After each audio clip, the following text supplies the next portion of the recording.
আমি সবসময় একটু বেশি বয়সের পুরুষদের প্রতি আকৃষ্ট হতাম, আর আমার মন বাবার এক বন্ধুর প্রতি দুর্বল হয়ে পড়েছিল। আমি তাকে মন থেকে ভালোবেসেছিলাম। তার বয়স আনুমানিক ৩৩ বা ৩৫ বছর হবে। নাম ছিল কুনাল। তার শক্তপোক্ত গড়ন আর আত্মবিশ্বাসী চেহারা আমাকে এক বিশেষ অনুভূতির মধ্যে আবদ্ধ করেছিল।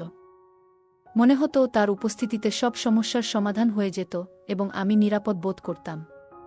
সেই সময় আমার বয়স ছিল কেবল মাত্র ২০ বছর, আর আমি ছিলাম বাবার খুব প্রিয় মেয়ে। বাবা আমাকে সব সময় ভালোবাসা দিয়ে আগলে রেখেছিলেন।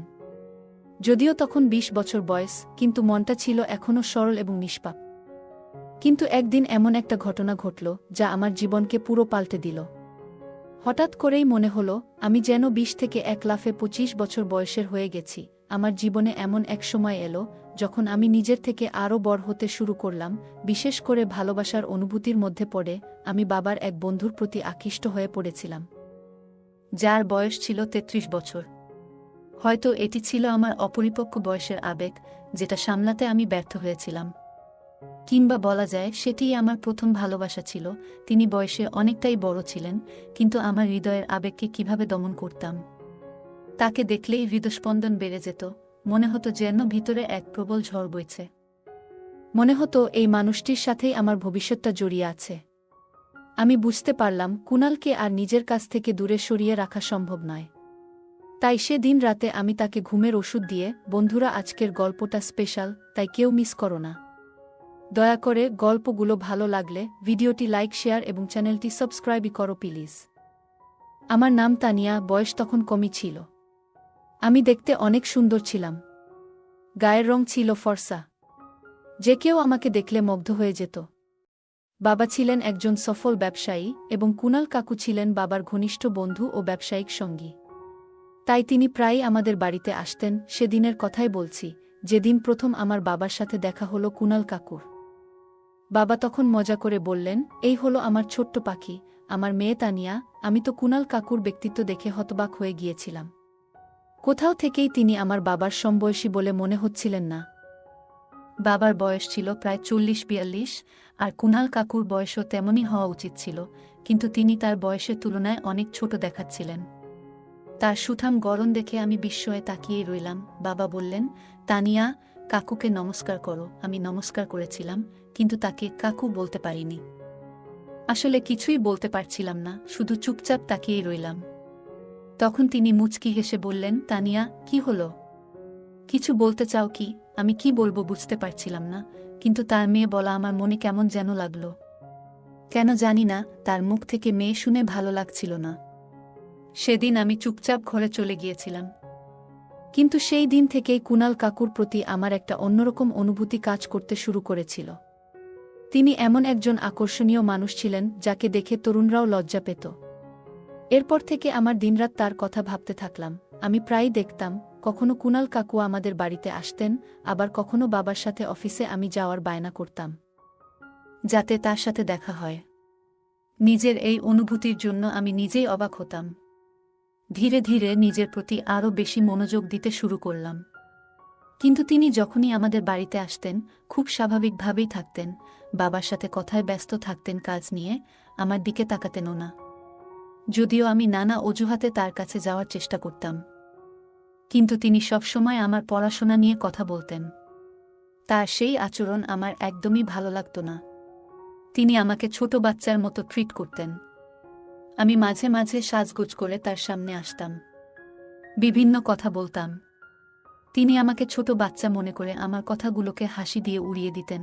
একদিন আমি খুব অস্থির ছিলাম, কারণ ৮ দিন হয়ে গিয়েছিল কিন্তু তার সাথে আমার দেখা হয়নি। তাই বাধ্য হয়ে আমি তার অফিসে চলে গেলাম। তিনি আমাকে দেখে বললেন, তুমি আমার কেবিনে বসে থাকো, না হলে বোর হয়ে যাবে। আমি তার কথামতো কেবিনে গিয়ে বসে পড়লাম। কিছুক্ষণ পর তিনি এলেন, আর তাকে দেখেই যেন আমার মন শান্ত হয়ে গেল। আমি চুপচাপ তাকে দেখতেই থাকলাম। তখন তিনি মুচকি হেসে বললেন, কি হলো তানিয়া, কোনো কাজে এসেছো নাকি? কি জন্য দেখা করতে এলে? কিন্তু আমি তার কোনো প্রশ্নের উত্তর না দিয়ে সরাসরি বললাম, আপনাকে আমার খুব ভালো লাগে। নিজের মনের কথাটা বলে দিলাম। আমি আমার মনের কথা জানিয়ে দিয়েছিলাম, কিন্তু মনে হলো তিনি হয়তো আমার কথার গভীরতা বুঝতে পারেননি। তিনি শুধু হেসে বললেন, তুমিও আমাকে খুব ভালো লাগো। তুমি খুব মিষ্টি, কথায় বলে মানুষের ভাষার চেয়ে তার ভঙ্গিমা অনেক কিছু বলে দেয়া। তখনই বুঝতে পেরেছিলাম তিনি আমার মনের কথা বুঝতে পারেননি এবং তার বলা কথাগুলিও কেবল আদরের ছিল, ভালোবাসার নয়।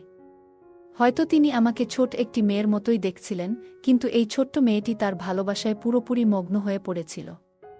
আমি তাকে বোঝাতে পারছিলাম না যে আমি তাকে কতটা ভালোবাসি, আমি যেন কোনো কিছুতেই আর পিছপা হতে চাইছিলাম না। একদিন এই কথা আমি আমার বাবার সাথে শেয়ার করলাম, কারণ বাবাই ছিলেন আমার জীবনে একমাত্র ভরসা। আমার মা বহু আগেই মারা গিয়েছিলেন, আমি বাবার একমাত্র মেয়ে ছিলাম, আর আজ পর্যন্ত তিনি আমার কোনো কথাই না করেননি। আমি যা চেয়েছি তিনি সবই করে দিয়েছেন। এমনকি আমি যদি আকাশের চাঁদও চাইতাম, মনে হয় সেটাও এনে দিতেন। কিন্তু সেদিন যখন আমি বাবাকে বললাম, বাবা, আমি আপনার বন্ধু কুনালকে পছন্দ করি এবং আমি তাকে বিয়ে করতে চাই, বাবার মুখ দেখে মনে হলো তিনি যেন অবাক হয়ে গেলেন। বিশ্বাস করতে পারছিলেন না যে আমি এমন কিছু বলেছি। আমার কথায় তিনি রেগে গিয়ে বললেন, তুমি কি মজা করছো? আমি জবাব দিলাম, না বাবা, আমি কোনো মজা করছি না। আমি সত্যিই কুনালের সাথে বিয়ে করতে চাই এবং তার সাথে সংসার করতে চাই। আমার এই কথা শুনে বাবা হতবাক হয়ে গেলেন, কারণ তার জীবনে আমি ছাড়া আর কেউ ছিল না। তিনি সবকিছুই আমার জন্য করতেন। যখন আপনার নিজের সন্তান এমন কিছু বলে যে সে তার জীবন শেষ করে দেবে, তখন একজন পিতার মন কিভাবে ভেঙে যায় তা আপনি কল্পনা করতে পারেন। তবুও বাবা আমাকে বোঝানোর চেষ্টা করলেন। তার মনে হলো হয়তো এটা আমার মাথায় সাময়িক একটা বাতিক, আমি আসলে এমন কিছু করব না। কিন্তু যখন আমি 2-3 দিন ধরে কিছু খাইনি, তখন একদিন আমি অজ্ঞান হয়ে গেলাম। বাবা তাড়াতাড়ি আমাকে ডাক্তার দেখাতে নিয়ে গেলেন। ডাক্তার বললেন, আপনার মেয়ের অবস্থা গুরুতর হতে পারে। আপনি কেন ওকে খাওয়াতে দিচ্ছেন না? তাকে খাওয়ানোর ব্যবস্থা করুন। এই কথা শোনার পর আমার বাবা খুবই চিন্তিত হয়ে পড়লেন এবং বুঝতে পারলেন যে ব্যাপারটা আসলেই গুরুতর। তিনি আমাকে একবার ভালো করে বোঝালেন, আরেকবার রাগ দেখিয়ে বললেন, তুমি যা সিদ্ধান্ত নিয়েছ সেটা একদমই ঠিক নয়। তোমার কি হয়েছে? কেন তুমি এত দূর পর্যন্ত পাগলামি করে ফেলছ? তোমার বয়স এখনো এসব বিষয়ের জন্য নয়। তুমি মাত্র 20 বছরের, আর এর মধ্যেই তুমি এসব ভালোবাসার বিষয়ে চিন্তা করতে শুরু করে দিয়েছ। বাবা আরও বললেন, ঠিক আছে, যদি তোমার বয়সের কারো কথা বলতে, তাহলে একটা কথা ছিল। কিন্তু তুমি যাকে নিয়ে কথা বলছ সে কুনাল, যার বয়স 33 বা 35 বছরের মতো। তার বয়স তোমার থেকে দ্বিগুণেরও বেশি। বাবা আমাকে বোঝাতে শুরু করলেন, কুনালের বয়স তোমার থেকে অনেক বেশি। তুমি কখনোই তার সঙ্গে সুখী হতে পারবে না। আমার তো মনে হচ্ছে তুমি একদম পাগল হয়ে গেছ। আমার চোখে জল এসে গিয়েছিল, আর আমি কাঁদতে কাঁদতে বললাম, বাবা, আমি কুনালকেই বিয়ে করতে চাই, ওর ছাড়া আমি বাঁচতে পারবো না। যদি আমার বিয়ে ওর সঙ্গে না করাও, তাহলে আমি কি করতে পারি তা তুমি নিজেই দেখতে পাবে। বাবা তখন ব্যাপারটা বোঝেন, কারণ তিনি জীবনের অনেক কিছু দেখেছেন। তিনি কুনাল কাকুকে সব খুলে বলেন, আর কুনালও খুব অবাক হলেন। তিনিও সরাসরি না করে দেন। কুনাল কাকু বলেন, তুমি কি বলছো? সে তো একেবারে ছোট মেয়ে, যদি আমার মেয়ে থাকতো তারও এই বয়স হতো। আমি কিভাবে ওকে আমার জীবনের সঙ্গী হিসেবে মেনে নিতে পারি? আমার তো মনে হচ্ছে তুমি আর তোমার মেয়ের ওপর দিয়ে কি ঝড় যাচ্ছে তা বুঝতে পারছ না। কেন তুমি এমন অসহায় অবস্থায় এসে পড়লে? বাবা তখন বলেন, অসহায় তো আমি হয়েই গেছি, তাই তোমার কাছে এসেছি। তুমি বুদ্ধিমান, পরিণত, তুমি এখন ওকে বিয়ে করে নাও। আমার মেয়ের জীবন বাঁচানোর জন্য তোমার সাহায্য চাইছি। হয়তো সময়ের সঙ্গে সঙ্গে ওর মাথা থেকে এই সব কিছু সরে যাবে। তখন তুমি চাইলে আলাদা হতে পারবে, আর আমি ওর বিয়ে কোনো উপযুক্ত ছেলের সঙ্গে দিয়ে দেব।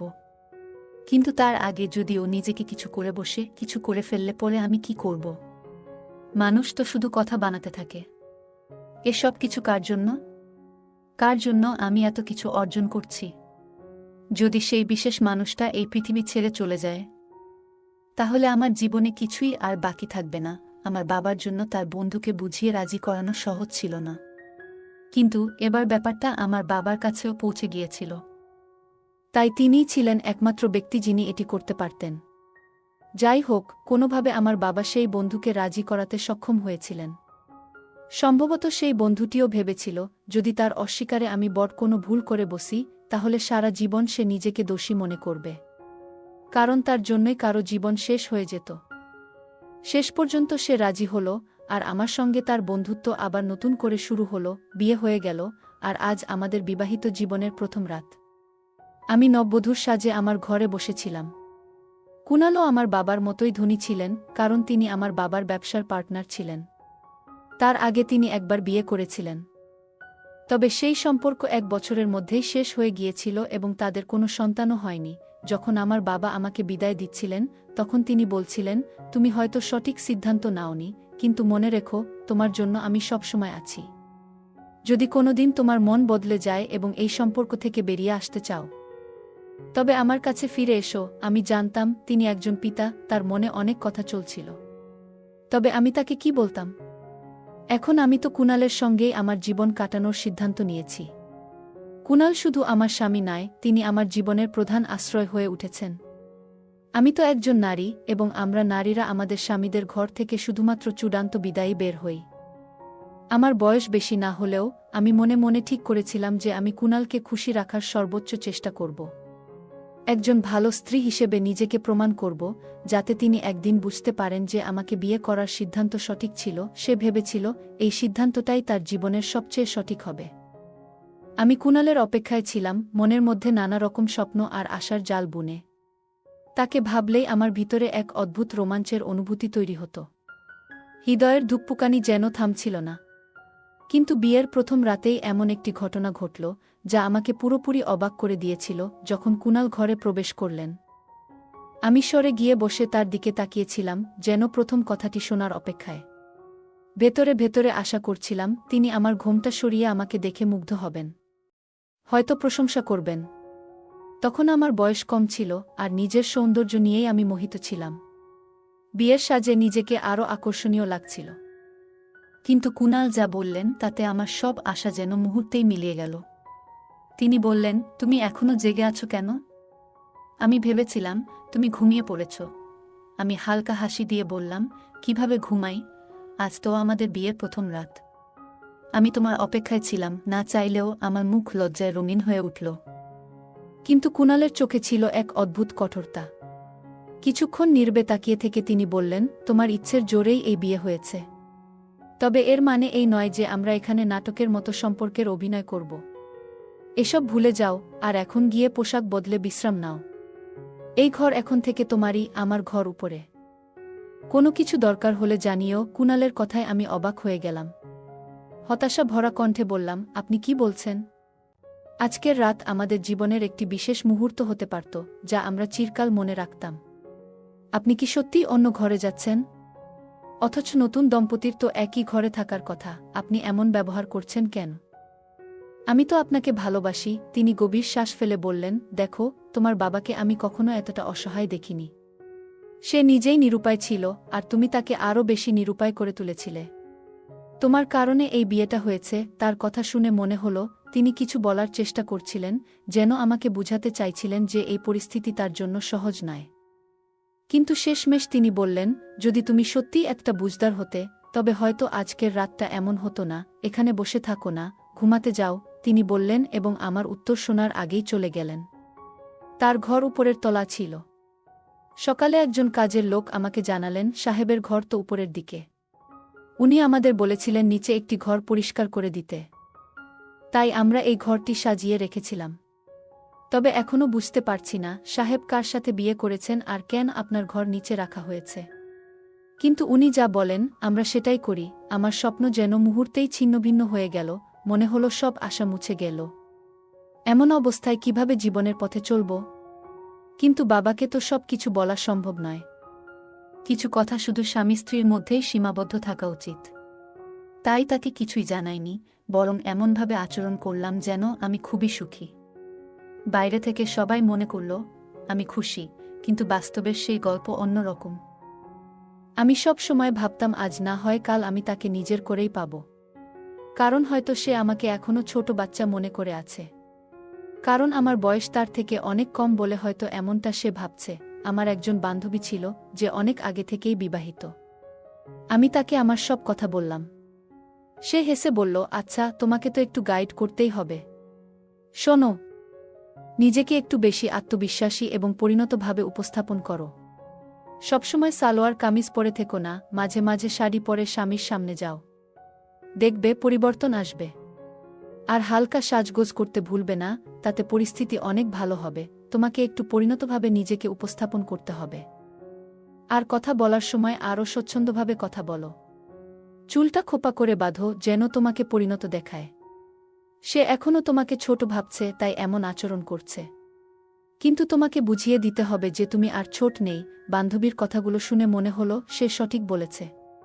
যেমন কিছু ক্ষেত্রে স্বামীরা বয়সে বড় হলে নিজেদের আকর্ষণীয় রাখতে চুলে রং করে, তেমনি আমিও বয়সে তরুণী হলেও নিজেকে কিছুটা পরিণতভাবে উপস্থাপন করা উচিত, যাতে সম্পর্কের ভারসাম্য বজায় থাকে। বান্ধবীর পরামর্শ মেনে আমি শপিংয়ে গেলাম, সুন্দর কিছু শাড়ি কিনলাম। সন্ধ্যায় নিজেকে সাজিয়ে গুছিয়ে রান্না করে স্বামীর অপেক্ষায় বসে থাকলাম। তিনি ঘরে ঢুকতেই আমার মুখে এক মৃদু হাসি ফুটে উঠল। আমি বললাম, শুনুন, খাবার তৈরি আছে, আপনি হাতমুখ ধুয়ে নিন, তারপর আসুন, এসে খেতে বসুন। আমার এই কথায় তিনি কিছুটা বিস্মিত হয়েছিলেন। তার মুখে এক অদ্ভুত অভিব্যক্তি ফুটে উঠছিল। তিনি নিজের পকেট থেকে একটি চকোলেট বের করে আমার হাতে দিলেন, আর তারপর হাসতে শুরু করলেন। তিনি বললেন, বড় বড় কথা বললেই কেউ বড় হয়ে যায় না। তুমি কথায় অনেক বড় বড় কথা বলো, এখন কাজেও কিছুটা বড় হতে শিখেছ। তবে এটা ভুলো না, আমার কাছে তুমি এখনও সেই ছোট্ট মেয়েটিই আছো। আমি চকোলেটটি হাতে নিয়ে তার দিকে তাকিয়ে রইলাম, আর মনে মনে ভাবলাম, জীবনটা আসলে এমনই, যতই বড় হই না কেন। প্রিয়জনের কাছে আমরা সবসময় ছোট থেকে যাই। আমি কান্নায় ভেঙে পড়লাম, বুক ফেটে কাঁদতে শুরু করলাম। নিজের ঘরে এসে তাড়াতাড়ি চুলের খোপা খুলে দিলাম, শাড়িটাও বদলে ফেললাম। আয়নার সামনে দাঁড়িয়ে নিজেকে দেখতে লাগলাম আর ভাবছিলাম, ভালোবাসা কি সত্যিই এত বড় অপরাধ? সবাই তো বলে ভালোবাসা বয়সের হিসাব করে না, তাহলে আমি কি এমন ভুল করলাম যে এই মানুষটি আমার সাথে এমন আচরণ করছে?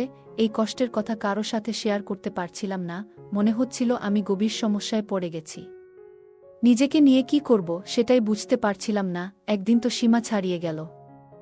আমি শুনতে পেলাম তিনি কারো সাথে ফোনে কথা বলছিলেন, আর সেই কথায় আমার নাম উঠে আসছিল। তিনি বলছিলেন, পুরোদমে শিশু মনে হয়, এমন কিছু কথা যা আমার আত্মবিশ্বাসকে ভেঙে দিচ্ছিল। সে তো একদম ছোট মেয়ের মতো আচরণ করে, তার চিন্তাভাবনাও শিশুর মতো। আমি কিভাবে তাকে আমার স্ত্রী হিসেবে মেনে নেব? এটা সবই তার বাবার জোরাজুরির ফল। না হলে আমি তার মেয়ের সাথে বিয়ে করতাম না। তার বাবা যদি আমার সাথে ব্যবসায়িক অংশীদারিত্ব ভেঙে দিত, তাহলে আমাদের নতুন প্রকল্প বন্ধ হয়ে যেত। তাই বাধ্য হয়ে আমাকে এই বিয়ে করতে হয়েছে। নিজের ইচ্ছেতে নয়, বরং পরিস্থিতির চাপে পড়ে এই সব কিছু করতে হলো। এই কথাগুলো শুনে আমার মনে হলো, তার বিয়ে করার কারণ ভালোবাসা নয়, বরং ব্যবসায়িক স্বার্থ ছিল। সে আমার বাবার সাথে নতুন ব্যবসায় শুরু করতে চেয়েছিল, তাই আমাকে বিয়ে করার সিদ্ধান্ত নিয়েছিল। আমার জন্য সে শুধু এক ধরনের দায়িত্ব মনে করত, একটি প্রয়োজনের মতো, যা তাকে পূরণ করতে হয়েছিল। বলা হয়, যখন আপনি যার সাথে ভালোবাসা করেন, তার সম্পর্কে খারাপ কিছু শুনেও আপনার ভালোবাসা শেষ হয় না। আমার ক্ষেত্রেও তাই হলো, ভালোবাসা মুছে যায়নি, কিন্তু বাস্তবতা সম্পর্কে আমার চোখ খুলে গিয়েছিল। আমি বুঝতে পেরেছিলাম, এই মানুষটি যেমন বাইরে থেকে দেখায়, ভিতরে তেমন নয়। সে আমার বাবাকে বলেছিল, আমি তোমার মেয়ের জীবন বাঁচানোর জন্যই তাকে বিয়ে করছি। না হলে তুমি নিজেই বলেছিলে যে সে নিজের ক্ষতি করতে পারে। কিন্তু আমার জন্য এটি একটি কঠিন সিদ্ধান্ত। আমার বাবা তখন তাকে প্রতিশ্রুতি দিয়েছিলেন, আমি সারা জীবন তোমার পাশে থাকব। সে আমার বাবাকে তার ঋণের ভারে চাপা দিতে চেয়েছিল, যেন বাবাকে তার দয়া দেখিয়ে যে কোনো সিদ্ধান্ত সহজেই মেনে নিতে বাধ্য করতে পারে। কিছুদিন পরেই আমি বুঝতে পারলাম যে নতুন ব্যবসায় সে নিজেকে ৭৫% মালিক বানিয়ে নিয়েছে এবং আমার বাবাকে মাত্র ২৫% দিয়েছে। কারণ হিসেবে বলেছে, এখন তো আমি তোমার জামাই, এটা ঘরের ব্যাপার। আমার হৃদয়ে তখনও কুণালের প্রতি ভালোবাসা ছিল, কিন্তু আমি বুঝতে পারছিলাম যে আমার ভালোবাসাকে এখন একটা সিদ্ধান্ত নিতে হবে। আমি সেই সিদ্ধান্ত নিয়েছিলাম। সেটা এমন ছিল যে যদি এখনই সবাইকে বলি, তবে সবাই অবাক হয়ে যাবে। একদিন আমি তার সামনে গিয়ে বসলাম এবং বললাম, আপনি কি সত্যিই আমাকে স্ত্রী হিসেবে মেনে নিতে রাজি আছেন? সে তো ব্যবসার লোক। আমার সুরেও যেন ব্যবসার ছাপ ছিল। সে হেসে বলল, এই প্রশ্নের উত্তর আমি কি দেয়ালে লিখে দেব? তুমি কি জানো না, এখন চলে যাও, যা খুশি করো, কিন্তু আমার জীবনের সাথে তোমার খেলা সম্ভব নয়। আমি বললাম, আমি আপনাকে একটি সুযোগ দিতে চাই। সে তখন বলল, সুযোগ? আমাদের সম্পর্কটা শুধু বাধ্যতার উপর দাঁড়িয়ে আছে, এর বেশি কিছু নয়, এবং কখনো হবে না। হয়তো তোমার মনে হয় আমি তোমার পছন্দের লোক হতে পারি, কিন্তু তোমার বয়স এখনও অনেক কম। তুমি কি ভাবো যে যদি তুমি কারো প্রতি ভালোবাসা অনুভব করো তবে সে তোমার প্রতি একইভাবে ভালোবাসা অনুভব করবে? এমন কোনো নিয়ম নেই যে সবাই তোমাকে ভালোবাসবেই। তুমি তোমার বাবাকে মানসিকভাবে চাপে ফেলেছিলে, আর তিনি আমাকে চাপে ফেলেছেন। এভাবেই তুমি আমার জীবনে ঢুকেছ। কিন্তু তুমি কখনোই আমাকে জয় করতে পারবে না। আমি তোমাকে কখনো স্ত্রী হিসেবে গ্রহণ করব না। আর তোমাকে এটুকুই বলবো যে তোমার মনে এমন কোনো কল্পনা আনো না। তোমার মতো মানুষ আমি অনেক দেখেছি। আমি যখন চাই, যার সঙ্গে ইচ্ছা সম্পর্ক রাখতে পারি। তুমি কি মনে করো আমার জীবনে মেয়েদের অভাব আছে? তার এমন কঠোর কথা শুনে আমার মন ভেঙে গেল। চোখ থেকে অশ্রু ঝরছিল। হয়তো আমার ভালোবাসাই দুর্বল। যদি আমার ভালোবাসা শক্তিশালী হতো তবে আজ তুমি আমার পাশে থাকতে। সে বলল, তুমি যে ভাবনা নিয়ে আছো এগুলো হয়তো কোনো সাধারণ গল্পের বই থেকে পড়েছ। কিন্তু বাস্তব জীবন এমন নয়। আমার আর তোমার বয়সের পার্থক্য বোঝো, আর বাবার বাড়িতে ফিরে যাওয়ার প্রস্তুতি নাও। নইলে তোমার পুরো জীবন এই বাড়িতে এমনই কাটবে। তুমি এখনও তরুণ, তোমার জীবন নষ্ট করো না। সেই রাতে আমি অনেক কেঁদেছিলাম, এতটাই যে মনে হচ্ছিল যেন শেষবারের মতো কাঁদছি। এরপর যেন আর এক ফোঁটা কান্নার শক্তিও থাকবে না। মনটা খুব অশান্ত ছিল। সকাল থেকে রাত হয়ে গেছে, কিন্তু কুণালকে একবারও দেখিনি। কোথায় ছিল সে কিছুই জানতাম না। কিছুক্ষণ পরে একজন কর্মচারী এসে জানালো যে কুণালের একটি ভয়াবহ দুর্ঘটনা ঘটেছে, আর সে এখন হাসপাতালে। এই খবর শুনে আমার বুকটা একেবারে ধক করে উঠল। আমি সঙ্গে সঙ্গে ছুটে গেলাম এবং গিয়ে দেখলাম ডাক্তার বললেন তার অবস্থা খুবই সংকটজনক। শরীরের অর্ধেকটাই অকার্যকর হয়ে গেছে। পা দুটো এখন আর কাজে আসবে না, সে আর কখনো নিজের পায়ে হাঁটতে পারবে না। ডাক্তার বললেন যে চিকিৎসা করা হলে হয়তো কিছুটা উন্নতি হতে পারে, কিন্তু খুব বেশি আশা নেই। দুর্ঘটনা এতটাই গুরুতর ছিল যে পা দুটোতে খুব বেশি আঘাত লেগেছে। কুণালের অবস্থা দেখে আমি অঝরে কেঁদেছিলাম। কিছুদিন আমি হাসপাতালেই কাটালাম তার সঙ্গে। এরপর আমি তাকে বাড়ি নিয়ে এলাম, আমি নিজেই তার দেখাশোনা শুরু করলাম। আমি দিনরাত তার যত্ন নিতে ব্যস্ত হয়ে পড়লাম। কুণাল আমাকে এক অদ্ভুত দৃষ্টিতে দেখত, কিন্তু কিছু বলত না। আমি তার প্রতি ভালোবাসায় মগ্ন হয়ে গিয়েছিলাম, আর দিনরাত এক করে তার সেবায় লেগে থাকতাম। প্রতিদিন 2 থেকে 3 বার তার পায়ে মালিশ করতাম, আর তাকে ধরে হাঁটার চেষ্টা করাতাম। কুণাল কখনো আমাকে কিছু বলত না, কিন্তু মাঝে মাঝে তার চোখে জল চলে আসত, যা সে তাড়াতাড়ি লুকিয়ে ফেলত। প্রায় 6 মাস পর তার পায়ে একটু নড়াচড়া শুরু হয়। একদিন সে নিজে থেকেই উঠে দাঁড়ানোর চেষ্টা করল। এটা দেখে আমি খুশিতে চিৎকার করে উঠলাম এবং দৌড়ে গিয়ে কুণালের বুকে লেগে গেলাম। এইবার কুণাল আমাকে দূরে ঠেলে দেয়নি, বরং আমাকে নিজের বুকে জড়িয়ে ধরল। সে বলতে শুরু করল, তানিয়া, আমাকে ক্ষমা করে দাও। আমি ভাবতাম তোমার ভালোবাসা কেবল আবেগের, তরুণ বয়সের মোহ। আমি মনে করেছিলাম কয়েকদিনের মধ্যেই তোমার এই ভালোবাসা কমে যাবে, আর তুমি আমাকে ছেড়ে চলে যাবে। তাই আমি কখনো তোমার সঙ্গে কোনো সম্পর্ক গড়তে চাইনি।